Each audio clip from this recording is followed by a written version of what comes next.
শৃঙ্খলা রক্ষা কমিটি বা পুলিশ তো ধরা যাক কোনো জায়গায় অপরাধ হলে পুলিশ সেখানে গিয়ে অ্যাকশান নেয়, কোনো জায়গায় শৃঙ্খলা ভাঙলে সেখানে শৃঙ্খলা রক্ষা কমিটি ঢুকে সেটাকে অ্যাকশান করে।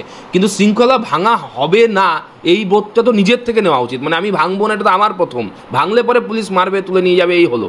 কিন্তু শৃঙ্খলা রক্ষা কমিটি আমি বলছি না প্রতিষেধক, যে ওষুধ মানে অসুখ হলে ওষুধ দেওয়া যাবে, কিন্তু কিছু পথ্যেরও দরকার আছে। আমি বলছি মানে কিছু হেলদি লাইফস্টাইল, হাইজিন, এইসবও মেনটেন করার দরকার আছে। যেটা আমার মনে হয় যে যেহেতু 15 বছর সরকারে রয়েছে, মাথার উপরে মমতা বন্দ্যোপাধ্যায়ের মতো সূর্যের মতো নেত্রী রয়েছে, যে যার আলোয় আমরা সবাই আলোকিত, মানে প্লুটো আলোকিত, ইউরেনাস আলোকিত, নেপচুন আলোকিত, বুধও আলোকিত।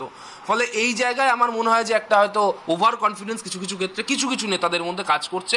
এবং মূলত আমি মনে করি যে যারা কোনো আদর্শবোধ না করে বা লড়াই সংগ্রাম না করে, মূলত ছাত্র রাজনীতির পাঠ না নিয়ে, অথবা ছাত্র রাজনীতির পাঠ নিতেই হবে এটা আমি বলছি না, কিন্তু আমি বলছি কোনো এথিক্যাল বোধ ছাড়া বা পলিটিক্সের প্রতি কোনো কমিটমেন্ট ছাড়া পলিটিক্সে এসছেন, তাদের প্রতি আমি দেখছি যে এই ব্যাপারটা ক্রমবর্ধমান একটা জায়গায় যাচ্ছে। বাংলা হান্টের আরো খবর দেখতে নজর রাখুন। বাংলা খবর মানেই বাংলা হান্ট।